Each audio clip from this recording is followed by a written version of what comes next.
Here we have a SAT math problem. Okay, let's cover the question. G of x is a quadratic function. In the xy plane, the graph of y equals to g of x passes through the points 12, 540 and 16, 908. If g of 0 equals to 12, what is the value of g of 24?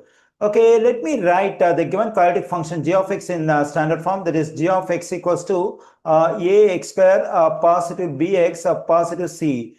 Now, to evaluate the value of g of 24, we need to know the values of the three constants a, b and c. Since there are three unknown constants in the quadratic function g of x, we need 3 points on the graph of the function g of x to get the values of these constants in Desmos.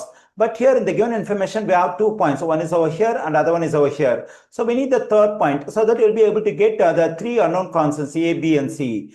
We can get the third point from this information.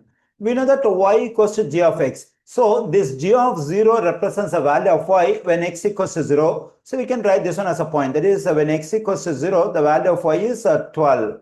Now let's give these 3 points as input in Desmos. Okay, let's click on this positive sign and click on table.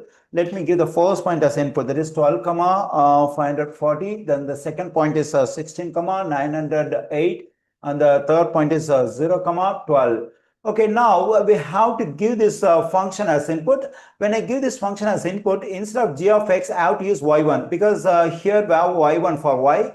So we have to take y1, and instead of equal sign, we have to take a tilde sign. A times for x, we have to use this x1. That is x1 square positive b times x1 positive c. Now we have to give the function as input, this one.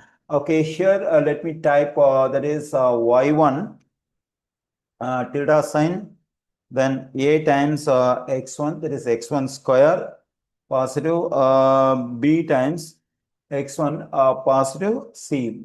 Okay, here I got the values of the three constants a, b and c. A is 3, b is 8 and c equals to 12. Okay, now let me rewrite the function g of x as that is g of x equals to, for a we have 3, that is 3x square, and for b we have 8, that is 8x, and for c we have 12. Okay, our aim is to find the value of g of 24. That is, we have to plug in this 24 for x over here. Then we get g of 24 equals to 3 times 24 square positive 8 times 24 positive 12.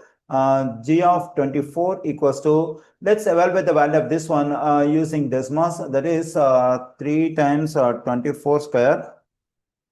Let me type it. Positive 8 times 24 positive 12. Okay, here I got the value 1932. That is g of 24 equals to 1932.